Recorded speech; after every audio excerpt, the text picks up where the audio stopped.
सर्ग ततः प्रागुत्तरां गत्वा राम सौमित्रिणा सह विश्वामित्रं पुरस्कृत्य యజ్ఞవాటముపాగమత్. ఆ తర్వాత రాముడు సౌమిత్రిణా సహా లక్ష్మణునితో కలిసి విశ్వామిత్రం పురస్కృత్య విశ్వామిత్రుణ్ణి ముందుంచుకొని వెంట నడుస్తూ అన్నట్టు. ప్రాగుత్తరాం గత్వా యజ్ఞవాటం ఉపాగమత్. ప్రాగుత్తరాం, ప్రాక్ ఉత్తరం అంటే ఈశాన్యం అన్నట్టు. తూర్పు, ఉత్తరం మధ్యలో ఉన్నది ఈశాన్యం. ప్రాగుత్తర దిశ అంటే ఈశాన్య దిశ. ప్రాగుత్తరాం గత్వా ఈశాన్య దిక్కుకు వెళ్ళి యజ్ఞవాటం ఉపాగమత్. యజ్ఞవాటికను పొందాడు అంటే జనకుడు ఎక్కడనైతే యజ్ఞిస్తున్నాడో ఆ ప్రదేశాన్ని చేరుకున్నాడు. రామస్తు మునిశార్దూలం ఉవాచ సహమణః సాధ్వీ యజ్ఞ సమృద్ధిర్ జనకస్య మహాత్మన. సహ లక్ష్మణ, లక్ష్మణునితో రామస్తు రాముడైతే మునిశార్దూలం ఉవాచ, మళ్ళీ ఆ విశ్వామిత్ర మహర్షిని కూర్చి ఈ విధంగా పలికాడు. మహాత్మనః జనకస్య యజ్ఞ సమృద్ధి సాధ్వీ. ఈ మహాత్ముడైన జనకుని యొక్క యజ్ఞాల సంపద చాలా మంచిది కదా, చాలా ఉత్తమంగా ఉన్నది. అబ్బా, అద్భుతమైన యజ్ఞవాటిక. అసలు ఎట్లాంటి సామాగ్రి ఇతను ఉపయోగిస్తున్నాడు. ఇతని యజ్ఞ సంపత్తి, యజ్ఞ సంభారాల సంపత్తి చాలా ఉత్తమంగా ఉంది కదా. యజ్ఞాలు చేస్తారు, ఏదో మామూలుగా చేస్తారు. ఇతను చాలా విశేషంగా శాస్త్రోక్తంగా ఏది వదిలిపెట్టకుండా అలాంటి పద్ధతిలో యజ్ఞం చేయబోతున్నాడు. ఎందుకంటే అవన్నీ చేకూర్చాడు, చాలా గొప్పగా ఉంది కదా అని విశ్వామిత్రునితో అంటున్నాడు. బహూనీహ సహస్రాణి నానాదేశ నివాసినాం బ్రాహ్మణానాం మహాభాగ వేదాధ్యయనశాలినాం ఋషివాటాశ్చ దృశ్యంతే శకటీ శతశంకుల శతసంక దేశో విధీయతాం బ్రహ్మన్ యత్ర వత్స్యామహే వయం. ఓ మహాభాగ, ఓ పూజ్య మహర్షి, ఇహ నానాదేశ నివాసినాం, ఇక్కడ అనేక దేశాలయందు నివసించేవాళ్ళు. వేదాధ్యయనశాలినాం అంటే వేదాధ్యయనంతో ప్రకాశించేవాళ్ళు. అంటే అనేక దేశాల్లో ఉన్న స్పెషలిస్టులందరూ ఇక్కడ వచ్చారు, ఇక్కడికి వచ్చారు. అదేవిధంగా వీళ్ళందరూ వేదాధ్యయనంతో ప్రకాశిస్తున్నారు. ఎక్కడ చూసినా వేదాధ్యయనం జరుగుతున్నది. వాళ్ళు దేశాల నుండి వచ్చిన వాళ్ళు. బ్రాహ్మణానాం సహస్రాణి, బ్రాహ్మణుల యొక్క సహస్రం అంటే అనేక మంది బ్రాహ్మణులు అక్కడ ఉన్నారు. శకటీ శత సంకులా ఋషివాచ, వందల కొద్ది బండ్లతో, సంకుల అంటే వందల కొద్ది బండ్లతో ఈ సంభారాలన్నీ ఇక్కడికి వస్తున్నాయి. తర్వాత ఋషివాటాశ్చ, ఋషుల నివాస ప్రదేశాలు ఇవన్నీ ఇక్కడ కనబడుతున్నాయి. దృశ్యంతే చూడబడుతున్నాయి. అంటే రాముడు అక్కడ చూసి ఆయనకి ఏమేం కనబడ్డాయి? అనేక దేశాల నుండి వచ్చిన వేదాల్లో ఎక్స్పర్ట్ ఆ బ్రాహ్మణుల యొక్క సహస్రాలు. అంటే అనేక మంది బ్రాహ్మణులు ఇక్కడెక్కడి నుంచో వచ్చారు, వేదాధ్యయనంలో ఎక్స్పర్ట్స్. వాళ్లతో ఆ ప్రాంతం అంతా ప్రకాశిస్తున్నారు. తర్వాత వందల కొద్ది బండ్ల నుండి దిగుతున్న సామాన్లు, ఆ యజ్ఞ సంభారాలు అవన్నీ బండ్ల నుండి దిగుతున్నాయి అక్కడ. తర్వాత అక్కడ నివాస ప్రదేశాలు అంటే ఋషులు అక్కడ ఉంటున్నారు, వాళ్ళ ఆశ్రమాలతో అక్కడంతా కళకళలాడుతున్నారు. ఇవన్నీ కనబడుతున్నాయి నాకు.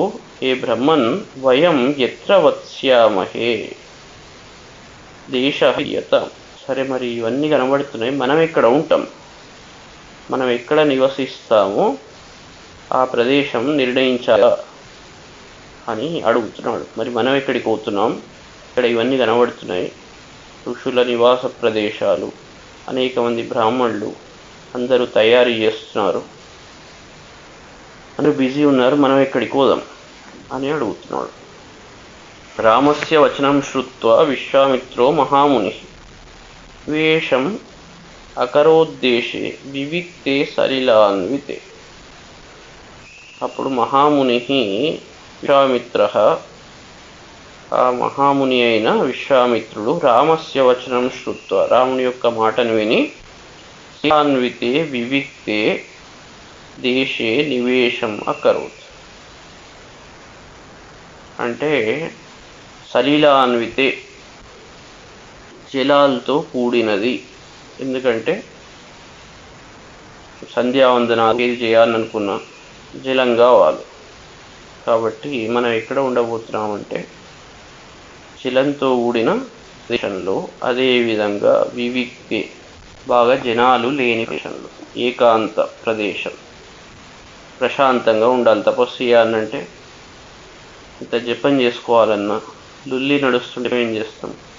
కాబట్టి జనాలు ఎక్కువ లేని ప్రదేశం, జలము ఉన్న ప్రదేశం, అలాంటి విడిదిని మన కోసం సిద్ధం చేశారు అని చెప్తున్నాడు అన్నట్టు.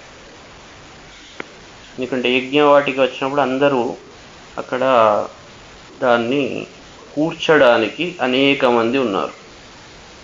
అది బిజీ ప్లేస్. కానీ విశ్వామిత్ర మహర్షి, బ్రహ్మర్షి, ఆయన ఉండడానికి స్పెషల్ అరేంజ్మెంట్స్ చేశారు. ఈ జనాలతో లేని ప్రాంతంలో ఆయనకు విడిదిని ఏర్పాటు చేశారు అని ఆయన చెప్తున్నాడు. మనకు వేరే ఉన్నది, అక్కడికి పోదామని. విశ్వామిత్రం అనుప్రాప్తం శ్రుత్వా స నృపతిస్తద శతానందం పురస్కృత్య పురోహితం అనింది ప్రత్యుజ్జగామ సహస వినయేన సమన్వితం. సహ నృపతి తదా విశ్వామిత్రం అనుప్రాప్తం శ్రుత్వా.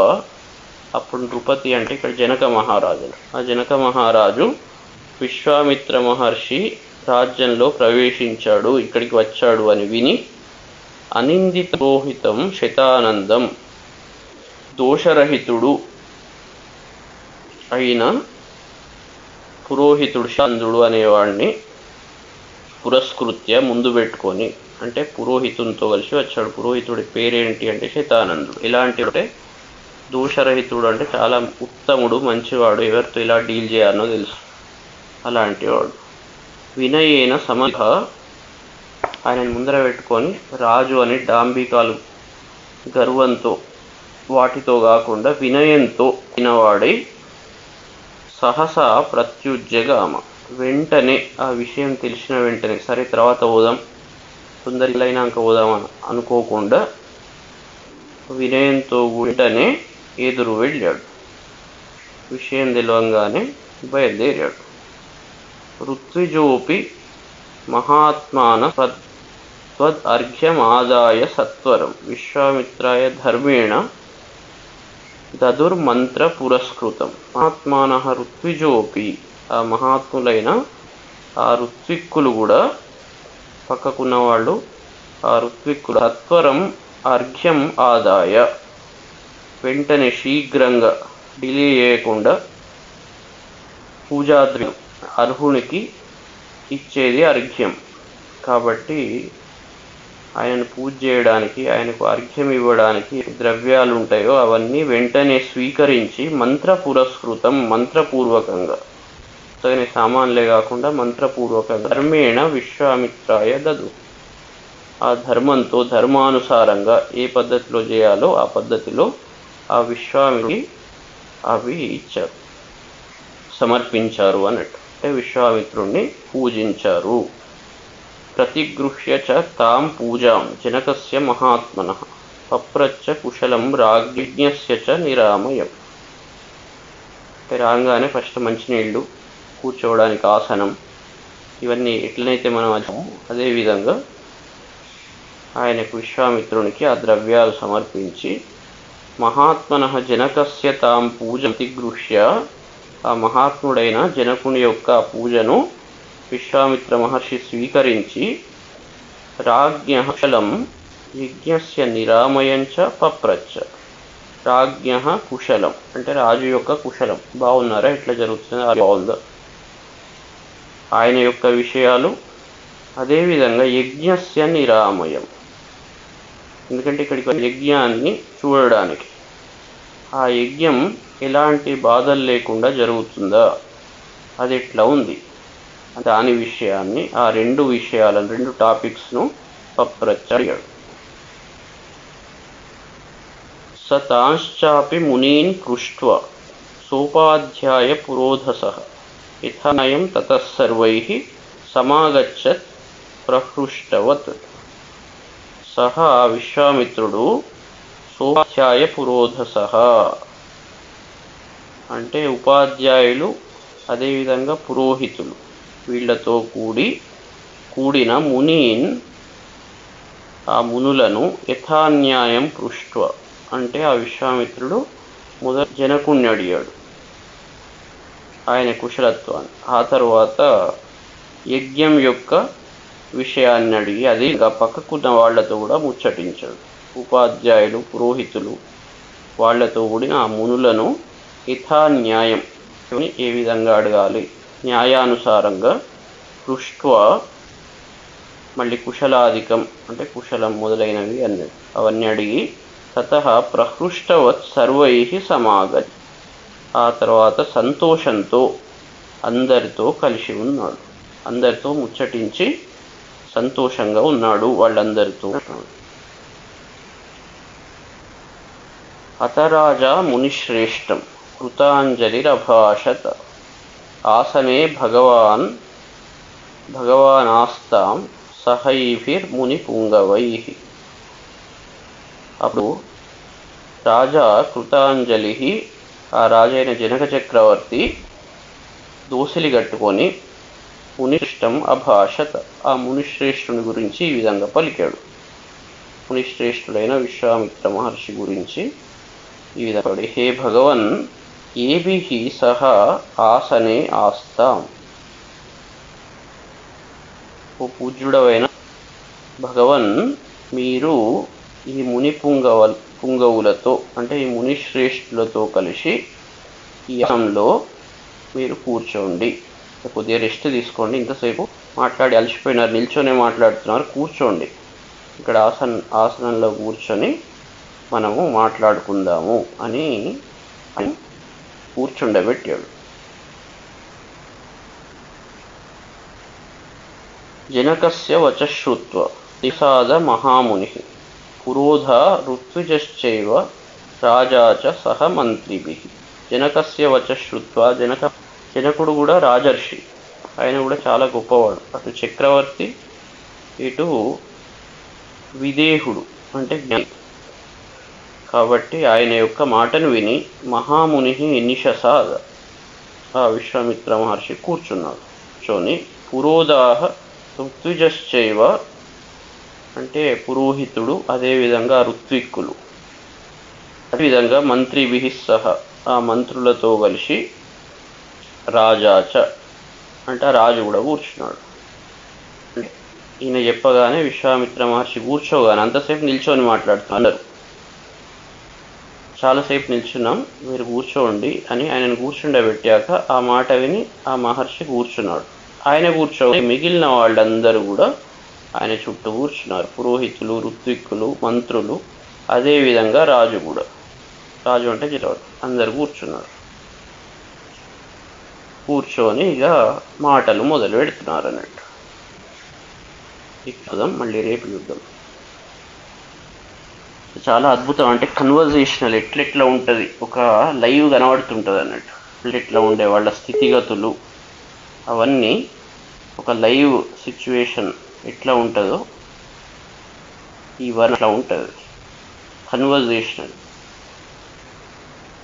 ఎట్లెట్లా ఉండే వాళ్ళు పోయినాక ఇలా వాళ్ళను పిలిచారు, ఇప్పుడు వాళ్ళు ఏ స్థితిలో ఉన్నారు, నిల్చొని ఉన్నారా, కూర్చొని ఉన్నారా, పక్కకి ఎవరెవరు ఉన్నారు, ఏమేం పనులు చేస్తున్నారు, ఇట్లా డీటెయిల్డ్ ఎక్స్ప్లెనేషన్,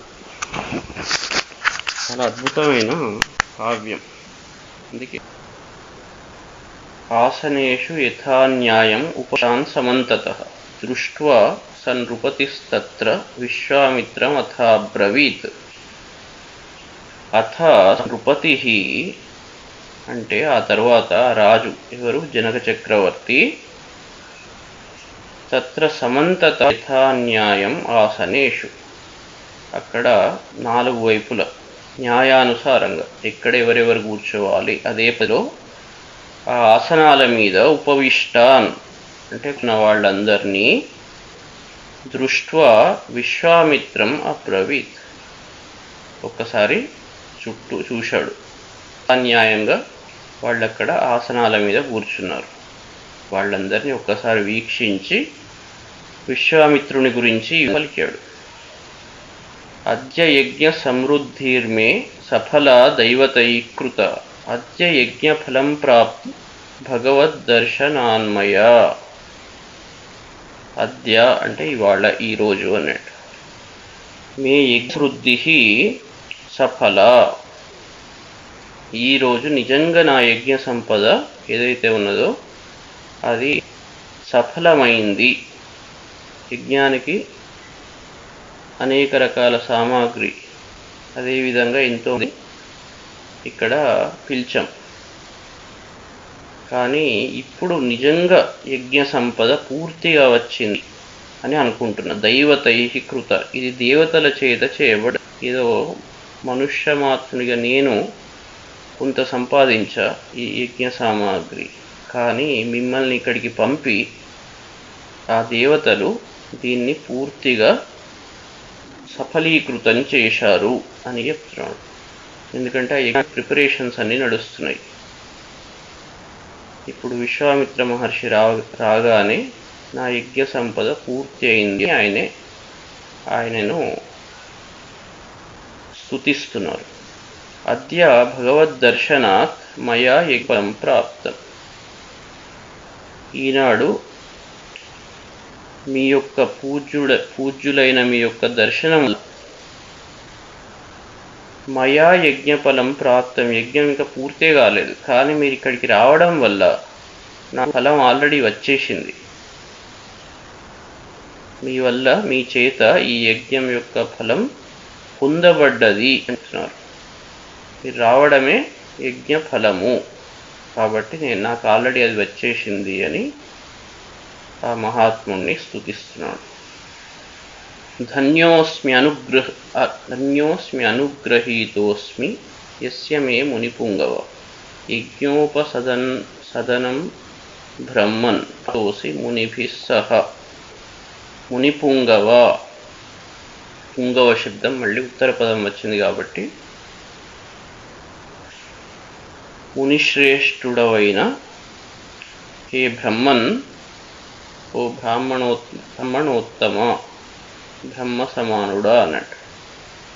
మునిభిః సహా, ఈ మునులతో కూడి, యస్య మే యజ్ఞోపసదనం ప్రాప్తాసి, వీళ్ళందరితో కలిసి నా యొక్క ఈ స్థానానికి మీరు వచ్చారు. ధన్యోస్మి, దానివల్ల నేను ధన్యయ్యాను. మీ యొక్క పాదస్పర్శ వల్ల, అది మీ అందరితో ఋషులతో కూడి వచ్చారు, మీ పాదస్పర్శ వల్ల నేను ధన్యుణ్ణయ్యాను. అనుగృహీతః అస్మి అంటే అనుగ్రహింపబడిన వాణ్ణయ్యాను అని చెప్తున్నాడు. వీళ్ళందరితో కలిసి యజ్ఞవాటికకు వచ్చారు, దానివల్ల నేను అనుగ్రహింపబడ్డాను. ద్వాదశాహంతు బ్రహ్మర్షే శేషం ఆహుర్మనీషిణః, తతో భాగార్తినో దేవాన్ ద్రష్టుమర్హసి కౌశిక. హే బ్రహ్మర్షే, ఓ బ్రహ్మర్షి, మనీషిణః అంటే హంసులు, చదువుకున్న వాళ్ళు అన్నట్టు, బుద్ధి ఉన్నవాళ్ళు. మనీషిణః ద్వాదశాహను శేషం ఆహు అంటే ఇంకా యజ్ఞం ప్రారంభం కావడానికి 12 రోజులు ఉన్నదని చెప్తున్నారు వీళ్ళు. అంటే ఇంకా 12 రోజుల సమయం ఉన్నది అన్నట్టు. ప్రిపరేషన్స్ నడుస్తున్నాయి. ముహూర్తం ఇంకా 12 రోజుల ఉన్నది. కౌశిక, ఓ విశ్వామిత్ర మహర్షి, తతః భాగార్తినః దేవాన్ ద్రష్టుం అర్హసి. ఆ తర్వాత యజ్ఞం ప్రారంభంగానే దేవతల ఆవాహనం జరుగుతుంది. ఆవాహనం జరగగానే వాళ్ళు వాళ్ళ భాగాలు, యజ్ఞ భాగాలను తీసుకోవడం మొదలు పెడతారు. కాబట్టి 12 రోజుల సమయం ఉన్నది. 12 రోజుల తర్వాత ఆ యజ్ఞ భాగాలను దేవాన్, దేవతలను ద్రష్టుం అర్హసి అంటే వాళ్ళను చూడడానికి తగి ఉన్నారు అంటే అర్థం ఏంటి అంటే 12 రోజులు చూడాలి, ఆ యజ్ఞం పూర్తిగా చూడాలి మీరు అని చెప్పడం చాలా విచిత్రంగా చెప్తారు. డైరెక్ట్ చెప్పకుండా దాన్ని చాలా అద్భుతంగా చెప్తున్నారు. మీరు రావడం ఫలం. తర్వాత 12 రోజుల్లో ముహూర్తం ఉన్నది. ఆ తర్వాత దేవతలు ఇక్కడికి వస్తారు వాళ్ళ భాగాలు తీసుకోవడానికి. అవన్నీ మీరు చూడాలి అని చెప్తున్నాడు. ఇత్యుక్త్వా మునిషార్దూలం ప్రహృష్టవదనస్థం పరిపప్రచ్ఛ ప్రాంజలి ప్రణతో నృపః. నృపః అప్పుడు ఆ జనక మహారాజు శార్దూలం, ఆ మునిశ్రేష్ఠుణ్ణి గురించి, మళ్ళీ శార్దూలం అంటే ఇక్కడ పులి అంటే అలాంటి వాడు అన్నట్టు, గొప్పవాడు. ఇది ఉక్త్వా అతన్ని గురించి ఈ విధంగా, తదా ప్రహృష్టవదనః అంటే చాలా సంతోషమైన ముఖంతో, ప్రాంజలి ప్రణత దోసిలి కట్టుకొని ఆయనకు నమస్కరిస్తూ, పునఃతం పరిపప్రచ్ఛ మళ్ళీ ఒకసారి ఆయనకు నమస్కరించి ఆయనను మళ్ళీ ఈ విధంగా ప్రశ్నిస్తాడు. ఇమౌ కుమారౌ భద్రంతే దేవతుల్య పరాక్రమౌ గజసింహ గతివీరౌ శూల వృషభోపమౌ పద్మపత్ర విశాలాక్షౌ ఖడ్గతూణీ ధనుర్ధరౌ అశ్వినావివరుణ సముపస్థిత యౌవనౌ యదృచ్ఛయైన గాం ప్రాప్తౌ దేవలోకాది వామరౌ కథభ్యామిహ ప్రాప్తౌ కిమర్థం కస్య వా మునే. హే మునే, ఓ విశ్వామిత్ర మహర్షి, తే భద్రం దేవతుల్య పరాక్రమౌ ఈ దేవతలతో సమానమైన పరాక్రమం కలిగిన వాళ్ళు. చూస్తుంటే వాళ్ళ పరాక్రమం దేవతల్లాగా ఉంది. గజసింహ గతి అంటే ఏనుగు సింహాలు, వాళ్ళ గమనం ఎట్లనైతే ఉంటుందో ఆ రాజ టీవీ అది కనబడుతున్నది. వాళ్ళ గమనం వంటి గజసింహాల గమనం వంటి గమనం కలిగిన, తర్వాత దేవతలతో సమానమైన పరాక్రమం కలిగిన వాళ్ళు. వీరవు ఈ వీరులు శార్దూల వృషభోపమౌ పెద్ద పులి, వృషభం వాటితో సమానులు, శ్రేష్ఠులు అన్నాడు. పద్మపత్ర విశాలాక్షౌ అంటే తామర పూల రేకుల వంటి విశాలమైన నేత్రాలు కలవాళ్ళు. ఖడ్గతూణీ ధనుర్ధరౌ ఖడ్గాలు, తర్వాత అమ్ముల పొదలు, తర్వాత ధనస్సు వాటిని ధరించిన వాళ్ళు. రూపేణ అశ్వినావి వీళ్ళని చూపులు ఎట్లా ఉన్నారు అంటే చాలా అందగాళ్ళు, అశ్వినీ దేవతల వలె ఉన్నాడు. సముక్త యవ్వనం ఇప్పుడే యవ్వనం సమీపింది అంటే యవ్వనంలో ప్రవేశించారు. దేవలోకాత్ యదృచ్ఛయ గాం ప్రాప్తౌ అంటే దేవలోకం వాళ్ళ ఇచ్ఛానుసారంగా, గాం అంటే భూమిని ప్రాప్తౌ పొందిన భూమి మీదికి తన ఇచ్ఛతో వచ్చిన దేవతల్లాగా ఉన్నారు. ఇమౌ ఇహ కథం కిమర్థం. ఇదివరకు ఆ విశాల నగరంలో ఏ విధంగా అడిగారో విషయాలు మళ్ళీ ఇక్కడ జనక చక్రవర్తి అడుగుతున్నాడు విశ్వామిత్ర మహర్షిని. ఈ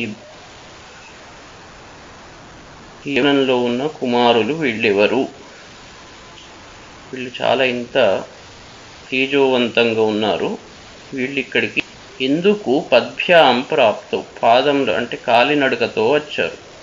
కస్యవా, ఎవరికి సంబంధించిన. మామూలుగా మీ వెంట ఋషులు ఉంటారు, మరి వీళ్ళెందుకు మీ వెంట నడుస్తున్నారు కాలినడకతో, ఎందుకు ఇక్కడికి వచ్చారు, ఎవరికి సంబంధించిన వాళ్ళు అని అడుగుతున్నాడు. వరాయుధరౌ వీరౌ కస్య పుత్రౌ మహామునే పూషయంతా విమం దేశం చంద్రయావివాంబరం పరస్పరస్య సదృశౌ ప్రమాణేంగిత చేష్టితై కాకపక్షధరౌ వీరౌ శ్రోతాని ఇచ్చామి తత్వతః. మహామునే, ఓ విశ్వామిత్ర మహర్షి, వాయుధరౌ అంటే శ్రేష్టమైన ఆయుధాలను ధరించిన వీరౌ, ఈ వీరులు కస్య పుత్రౌ ఎవరికి సంబంధించిన, ఎవరి యొక్క పుత్రులు. చంద్రసూర్యౌ అంబరమివ ఇమం దేశం భూషయంతౌ, ఆకాశాన్ని సూర్యచంద్రులు ఏ విధంగా అలంకరిస్తారో, ఆకాశాన్ని ఇవ్వడంగానే మనకు కనబడేవి ప్రకాశించేటివి సూర్యుడు చంద్రుడు, అవి ఆకాశాన్ని అలంకరిస్తాయి, లేకుంటే బోడిగా ఉంటుంది. అదేవిధంగా వీళ్ళిద్దరూ ఇక్కడ ఈ దేశాన్ని అలంకరిస్తున్నారు. ఇక్కడ చూడగానే ఈ ప్రాంతం వీళ్ళిద్దరు పడుతున్నారు, అట్లా ప్రకాశిస్తున్నారు. అలాంటి వీళ్ళెవరు? ప్రమాణేంగిత చేష్టితై పరస్పరస్య సదృశం, వాళ్ళ ప్రమాణం అంటే సైజు, తర్వాత వాళ్ళ అభిప్రాయం, ఈత చేష్టితాలు అంటే వాళ్ళ ముఖ కవళికలు, ఆ చేసే పనులు, ఆ లక్షణాలు అన్నీ ఎట్లా ఉన్నాయంటే పరస్పరస్య సదృశం, ఒకరికొకరు పోలిక ఉన్నట్టున్నాయి. అంటే అన్నదమ్ముల్లాగా ఉన్నారు, అదేవిధంగా ఇద్దరు డూపులాగా ఉన్నారు. కాకపక్షధరౌ, జులుపాలను ధరించిన వాళ్ళైన వీళ్ళు, ఈ వీరు తత్వతః శ్రోతుం ఇచ్చాం, వీళ్ళ గురించి మొత్తం తెలుసుకోవాలని, యథార్థంగా తెలుసుకోవాలని నేను ఇచ్చగిస్తున్నాను అని అడుగుతాడు. తస్య తద్వచనం శ్రుత్వా జనకస్య మహాత్మనః న్యవేదయన్ మహాత్మాత్రౌ దశరథస్య తౌ. మహాత్మనః తస్య జనకస్య, మహాత్ముడైన ఆ జనక మహారాజు యొక్క తద్వచనం శ్రుత్వా, ఆ యొక్క మాటలను విని, తౌ మహాత్మానౌ దశరథ పుత్రౌ న్యవేదయత్.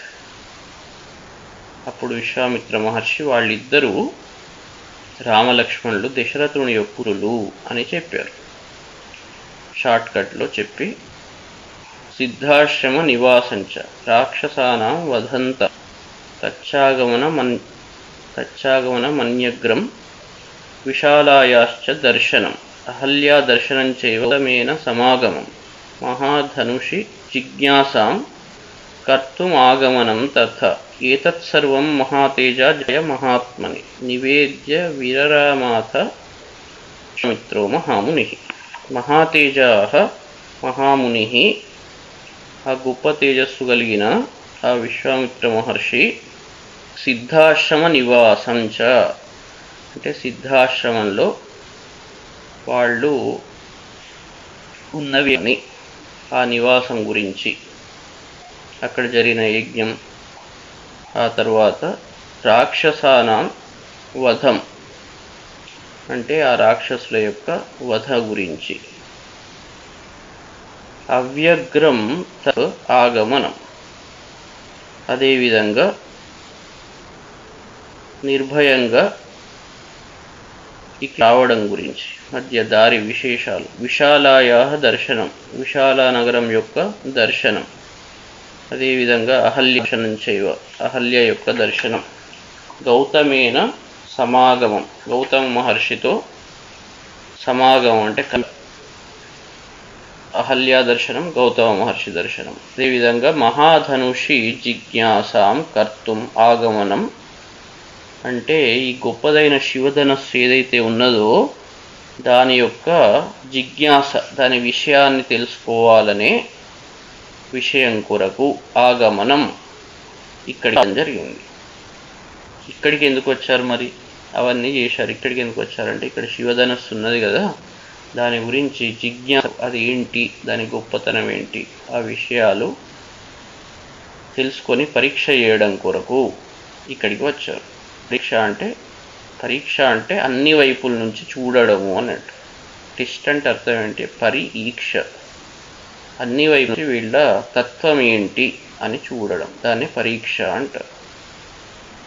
ఆ మహాధనుషి పరీక్ష ధ్యాస అంటే అర్థం ఏంటి అంటే దాని గురించి పరిపూర్ణంగా తెలుసుకోవాలి. దాని కొరకు ఆగమనం. ఏతత్ సర్వం జనకాయ నివేద్య. ఇవన్నీ విషయాలు జనక మహారాజుకు చెప్పి అథ విరరామ, అప్పుడిగా విరమించాడు. మొత్తం స్టోరీ అంతా చెప్పి విశ్వామిత్రం అక్కడికి ఆపాడు. ఇక్కడికి సరిగైపోయింది.